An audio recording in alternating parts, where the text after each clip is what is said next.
বাংলাদেশ জামাতে ইসলামী, বাংলাদেশ জামাতে ইসলামী, বাংলাদেশ জামাতে ইসলামী, বাংলাদেশ জামাতে। ধন্যবাদ আপনাদের সবাইকে।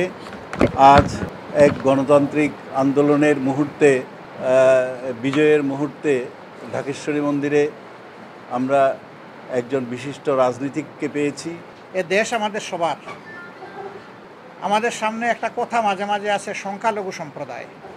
আমরা আপনাদেরকে সাক্ষী রেখে বলছি, এটা আমরা মানি না। আমাদের বক্তব্য হচ্ছে, বাংলাদেশে যারাই জন্মগ্রহণ করে সকলেই তারা এই দেশের গর্বিত মর্যাদাবান নাগরিক। ধর্ম এখানে কারো অধিকার হরণ করতে পারে না। ধর্মে কে কোনটা গ্রহণ করবে বা অনুসরণ করবে, এটা তার নিজস্ব ব্যাপার। আমার ধর্ম আমি আরেকজনের উপরে চাপায় দেওয়ার কোনো অধিকার রাখি না। ঠিক অনুরূপভাবে অন্য কেউ আমার উপরে তার ধর্ম চাপানোর অধিকার রাখে না। সুতরাং এখানে সংখ্যাগুরু আর সংখ্যালঘুর কোনো বিষয় নেই। আমরা সকলে বাংলাদেশি। এটা আমার যে অধিকার থাকবে, আরেকটি নাগরিক তিনি যে ধর্মেরই হন না কেন, তিনি যে দলেরই হন না কেন, সমান নাগরিক অধিকার তিনিও ভোগ করবেন। আমরা চেষ্টা করেছি মানুষকে মানুষ হিসাবে গণ্য করার, মানুষকে মানুষ হিসাবে সম্মান দেওয়ার। এই জন্য যখন কোনো সমস্যা আমাদের সামনে আসে, বিপদ আসে, আমরা জিজ্ঞেস করি না যে উনি কোন দলের বা কোন ধর্মের। আমরা শুধু এতটুকুই আমাদের জন্য যথেষ্ট যে উনি একজন মানুষ। আপনারা আমাদের জন্য দোয়া রাখবেন। আপনাদের প্রয়োজনে, জাতির প্রয়োজনে যদি কখনো আমাদেরকে ফিল করেন, এই ফিল করাটাই হবে আমাদের জন্য আপনাদের একটা উপহার। তখন যেন আপনাদের এই ফিলিংয়ের, এই প্রত্যাশার সাড়াটা আমরা ঠিকমতো দিতে পারি। আমাদের জন্য আপনারা দোয়া করবেন। যে কোনো দুর্বৃত্ত কোথাও আমাদের নামে, আমাদের লেবেল, আমাদের ব্যানার, আমাদের স্লোগান ব্যবহার করে এরকম কাজ করছে কিনা, যদি আপনারা মানে এরকম কিছু আপনাদের কাছে থাকে, সারা বাংলাদেশের যেখানেই হোক, আপনারা আমাদেরকে একটু সাহায্য করবেন এই তথ্য দিয়ে। আমরা কথা দিচ্ছি যে আমরা কোনো দুর্বৃত্তকে প্রশ্রয় তো দিবই না, এই অপকর্মের জন্য তার পাওনা আমরা সমঝাই দেব। বাংলাদেশ জামাতে ইসলামী, বাংলাদেশ জামাতে ইসলামী, বাংলাদেশ জামাতে ইসলামী, বাংলাদেশ জামাতে ইসলামী। গড়বে গড়বে আল্লাহর হুকুমত, গড়বে গড়বে খেলাফতে রাশেদার, জনগণ নন্দিত আগামী, কোরআনের কাঙ্ক্ষিত আগামী, জনগণ নন্দিত আগামী, কোরআনের কাঙ্ক্ষিত আগামী। বাংলাদেশ জামাতে ইসলামী, বাংলাদেশ জামাতে ইসলামী। আমরা একই পরিবারের হয়ে সম্প্রীতির আমাদের এই বাংলাদেশে থাকতে চাই। এটাই আমাদের বৌদ্ধ সম্প্রদায়ের পক্ষ থেকে আমাদের একটা বড় আশা। এখানে আমাদের বৌদ্ধ ধর্মাবলম্বীদের সাথে যে মত বিনিময় সভার আয়োজন করেছেন, অত্যন্ত আমরা খুশি হয়েছি। আপনাদের সকলের জন্য সুস্থ সুন্দর দীর্ঘায়ী জীবন কামনা করতেছি। বাগানে যেমন ভিন্ন ভিন্ন ফুল থাকলে একটি সৌন্দর্য বহন করে, ঠিক তদ্রূপ সকল সম্প্রদায়কে সঙ্গে নিয়ে যখন আমরা চলবো, তখন বাংলাদেশের যে বামমূর্তি সেটা বহির্বিশ্বে সেটা আলোচিত হবে, সেটা প্রশংসিত হবে। ইসলামী, বাংলাদেশ জামাতে ইসলামী, বাংলাদেশ জামাতে ইসলামী। পাখিরা নতুন গান গাইবে, শিশুরা নতুন প্রাণ।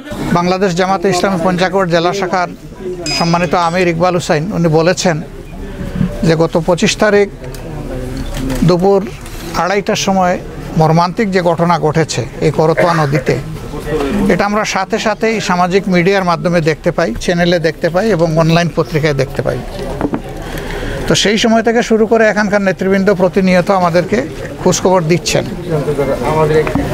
আমরা শোনার সাথে সাথেই দুঃখ প্রকাশ করেছি, আমরা শোকবাণী দিয়েছি, আপনাদের জন্য আশীর্বাদ করেছি।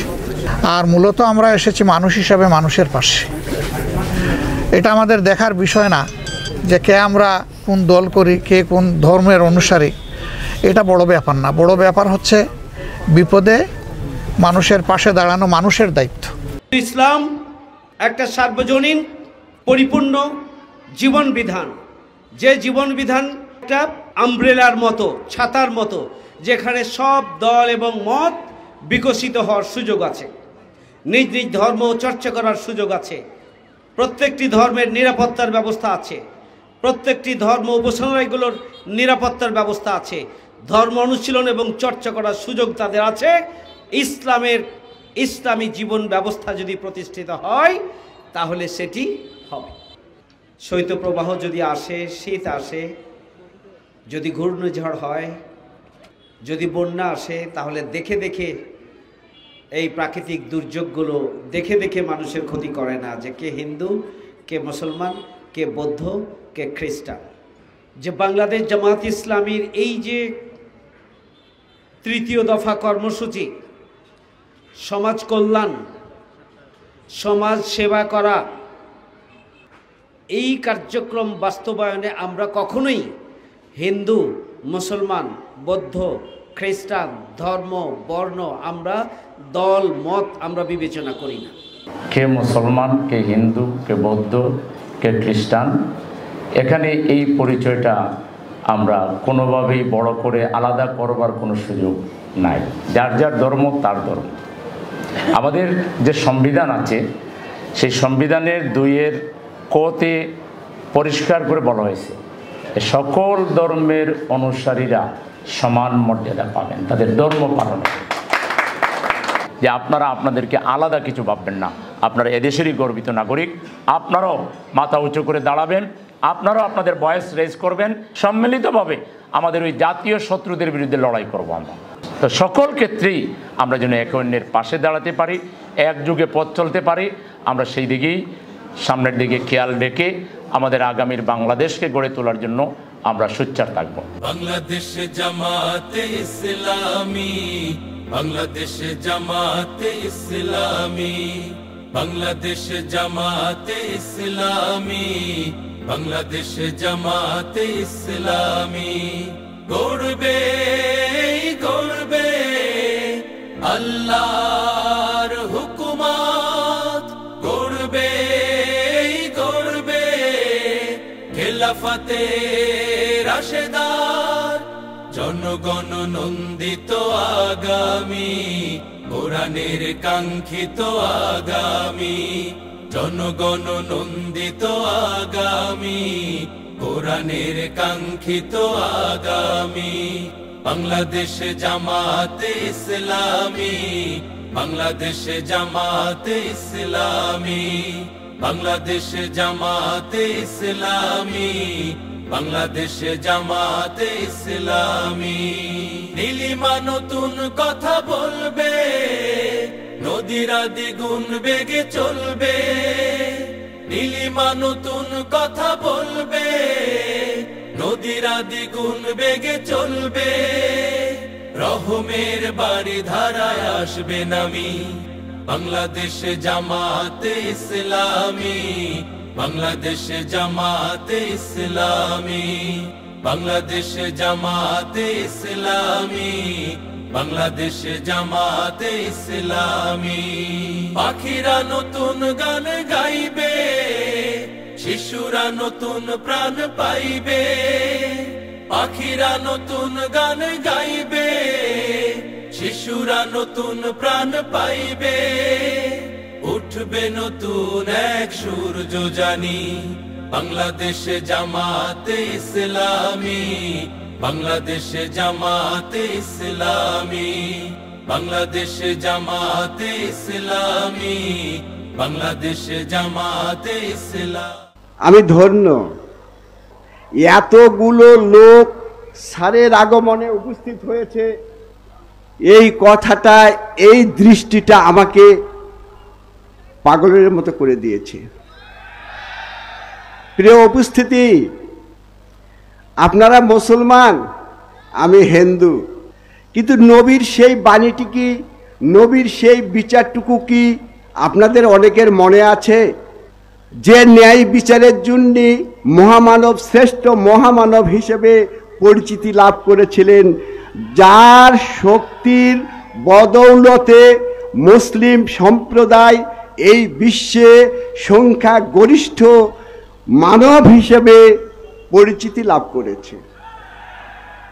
এই কর্মী সম্মেলনের মাননীয় সভাপতি, মান্যবর প্রধান অতিথি বিশেষ অতিথিবৃন্দ, সাংবাদিক বন্ধুগণ এবং আইন শৃঙ্খলা কাজে নিয়োজিত পুলিশ ভাইরা এবং আমার সম্মুখে উপস্থিত লাখো জনতা, এই সংখ্যাগরিষ্ঠ লোক আমাদের ভাই, আমাদের সঙ্গে তাদের কোনো বিরোধ নাই। এদেশে যদি মক্কা এবং মদিনার সনদ অনুযায়ী সৎ লোকের রাষ্ট্র পরিচালনায় আমরা পাঠাতে পারি, তাহলে এই ভূখণ্ডে সবচেয়ে বেশি উপকৃত হবে বাংলাদেশের হিন্দু সমাজ। অনেকে হয়তো মন্তব্য করছেন যে হঠাৎ করে আমি গাইবান্ধা জেলায় সনাতন ধর্মাবলম্বী এখানে এসেছি বক্তব্য দেওয়ার জন্য, হয়তো আশ্চর্য বোধ করতেছেন। আমি দীর্ঘদিন যাবৎ বাংলাদেশ জামাতে ইসলামীকে সমর্থন করি এবং ভালোবাসি। আজকের এই কর্মী সম্মেলন উপস্থিত আছে সম্মানিত সভাপতি ও চুয়াডাঙ্গা জেলার দুই নয়নের মণি, আমাদের সবার প্রাণপ্রিয় জনাব মোহাম্মদ রুহুল আমিন, এবং যিনি প্রধান অতিথি হিসাবে উপস্থিত আছেন ও প্রধান অতিথির আসনে অলঙ্কৃত করেছেন বাংলার 18 কোটি বাঙালির অত্যন্ত সুপরিচিত মুখ ডাক্তার শফিকুর রহমান। বিভিন্ন ধর্মাবলম্বীর ভাইদেরকে জানাই আমার প্রাণঢালা এবং আত্মার অন্তরস্থল থেকে আমার অভিনন্দন, শুভেচ্ছা ও নমস্কার। আমি শোভন দাস, আপনারা ইতিমধ্যে আমার নাম শুনেছে। বর্তমান সরকারকে সর্বপ্রথম আমি সাধুবাদ জানাই, নিরপেক্ষ একজন আমাকে ট্রাস্টি হিসাবে নির্বাচিত করেছেন। আর সাধুবাদ জানাই অত্র সম্মেলনের আমাদের মহান অতিথিকে, ওনার নেতৃত্বে যেই জামাত ইসলাম এখন জোয়ার এসেছে, সেই জোয়ারের বন্যাকে আমি সাধুবাদ জানাই। এই জনসভা জলঢাকা উপজেলার প্রত্যেকটি মানুষের জন্য আজকে একটি স্মরণীয় দিন, কারণ আজকের এই জনসভায় এখানে আমাদের মাঝে উপস্থিত হচ্ছেন বাংলাদেশ জামাতে ইসলামের সম্মানিত আমির ডাক্তার শফিকুর রহমান। 5ই আগস্টের পরে উনি প্রথম ঢাকেশ্বরী মন্দিরে গিয়ে হিন্দুদের সাথে মত বিনিময় করে তিনি আস্থার পুঁতিকে স্থাপন করেছিলেন। এজন্য ওনাকে আন্তরিক অভিনন্দন জানাই। ধন্যবাদ জানাতে চাই। আজকের অনুষ্ঠানের প্রধান অতিথি হিসেবে আসীন হচ্ছেন মাননীয় ডাক্তার শফিকুর রহমান, আমির বাংলাদেশ জামাত ইসলামী। আমরা সাম্প্রদায়িক সম্প্রীতিতে বিশ্বাস করি। এই ওয়ালের পাশে শ্মশান, এই ওয়ালের পাশে হচ্ছে গোরস্থান। তবে কেন এই বিভেদ ছিল এতদিন? এটা কি চলতে দেওয়া যায়? আমরা সেটা হতে দেব না। বাংলাদেশ আমাদের দেশ, বাংলাদেশ আমাদের মাটি, বাংলাদেশ হিন্দু সম্প্রদায়ের মাটি, বৌদ্ধ সম্প্রদায়ের মাটি, খ্রিস্টান সম্প্রদায়ের মাটি এবং সর্বোপরি সেটা বাংলাদেশের সকল মুসলিম সম্প্রদায়ের মাটি।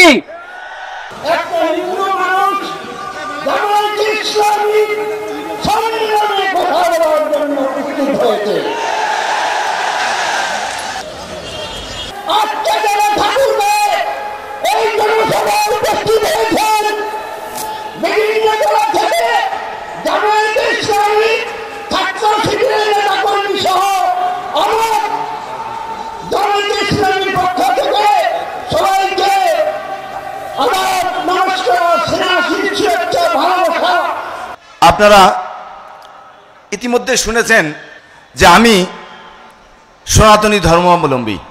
আমার নামটিও ইতিমধ্যে ঘোষণা হয়েছে রতনচন্দ্র রায়। আপনারা অনেকেই চেনেন। আপনারা সবাই ভালো আছেন তো?